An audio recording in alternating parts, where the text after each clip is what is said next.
Hi everyone, welcome back. It's my YK Swedish whiskey girl, and today we're here with another Italian whiskey, and we're starting with the Puni Gold.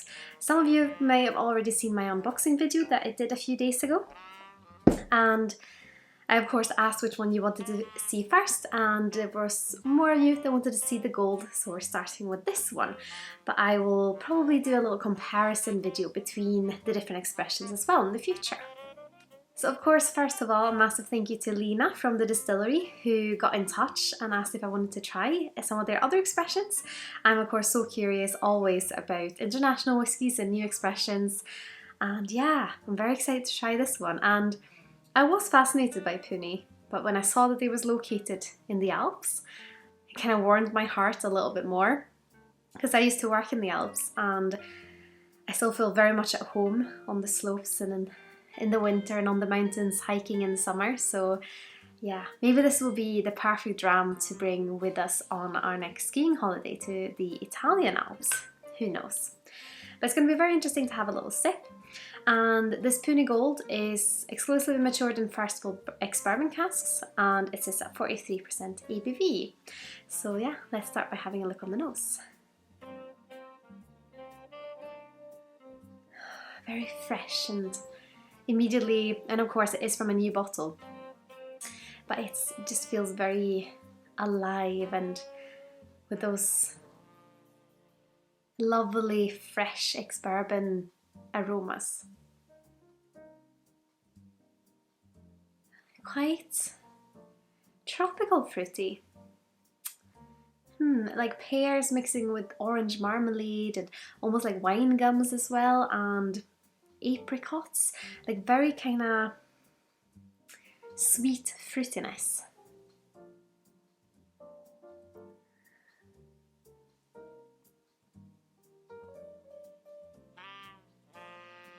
I was baking with vanilla the other day, and I like smelling vanilla because it reminds me of vanilla actually smells like, because I know it's quite easy to say that all whiskey has a scent of vanilla.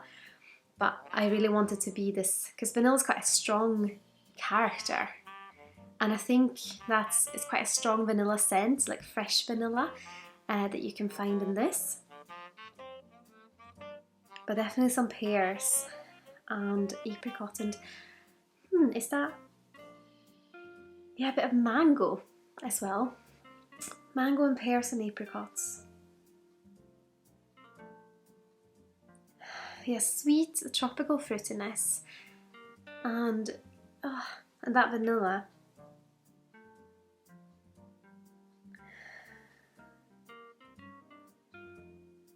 It's quite cold in here, so it feels quite like refreshing and cold. So we'll see if we can just warm it up a little bit to see if we can get some more aromas. But yeah, it feels very vibrant and quite sweet, and at the moment it seems that these kind of aromas are what I'm enjoying a lot from those ex-bourbon casks. And I don't know, the magic word seems to be first fill bourbon for me at the moment, and it's just, I'm building up my hopes for the palate. Yeah, it kind of, when it warms up you get a little bit more of a vegetal note with the tropical fruits, like almost a little bit mossy. But let's have a taste and see what we think. Oh, is it in Italian again? I always forget. Is it chin chin? We'll go with that one.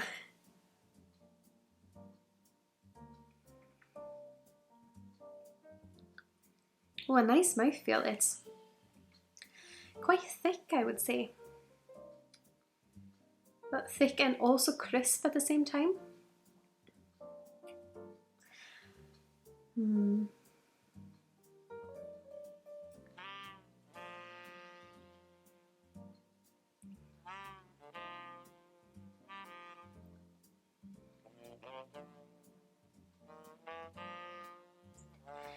It's definitely that kind of ex-bourbon influence that you get on the palate. I would say you get a lot of the mango flavours coming out. There's, let's see. Yeah, there's more pear on the nose than on the palate, but it's still there. It's just that the mango is kind of taking a step forwards and giving you more mango aromas. But it's like mango mixed with apricot still, I would say. and quite sweet and quite crisp. And it also has a spice that is slightly sharp.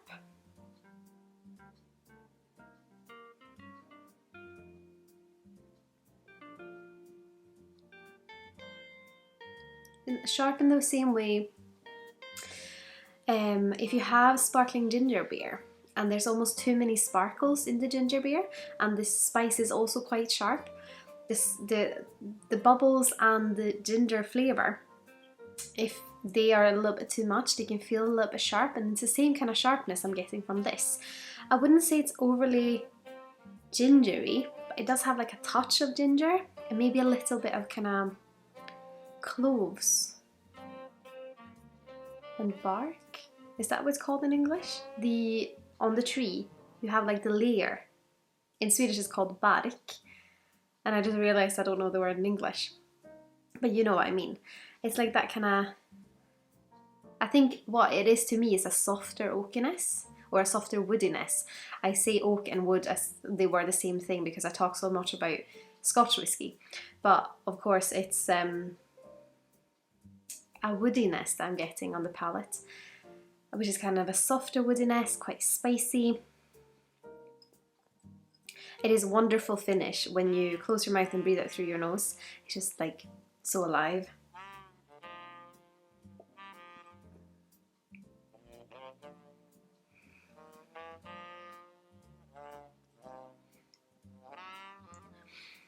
Initially it's quite smooth on the tongue, and then the spices kind of kick in.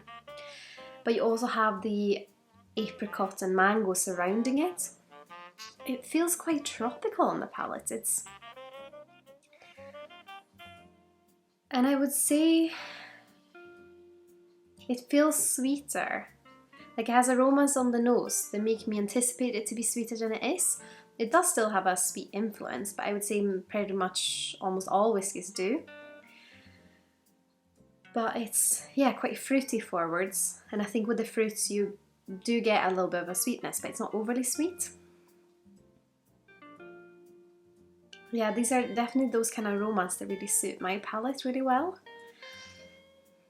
Definitely want to bring this with me to the Alps the next time. I just want to go now. I sat and looked at photos because I used to live in Switzerland, in Verbier, and I just want to go back.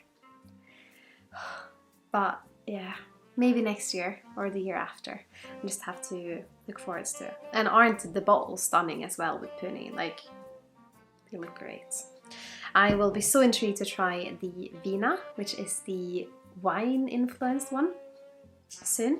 But I would of course love to hear your thoughts. Have you tried the Puni Gold? Have you tried any of the other whiskies, or perhaps another Italian whiskey that you'd like to recommend to me? Please put your thoughts in the comment section here below.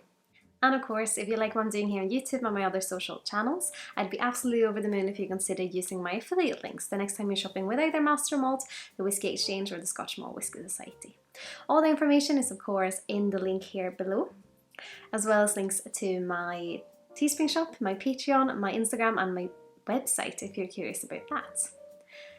As always, a massive thank you to my wonderful supporters on Patreon. I'm so grateful you want to continue to support me on my whiskey journey.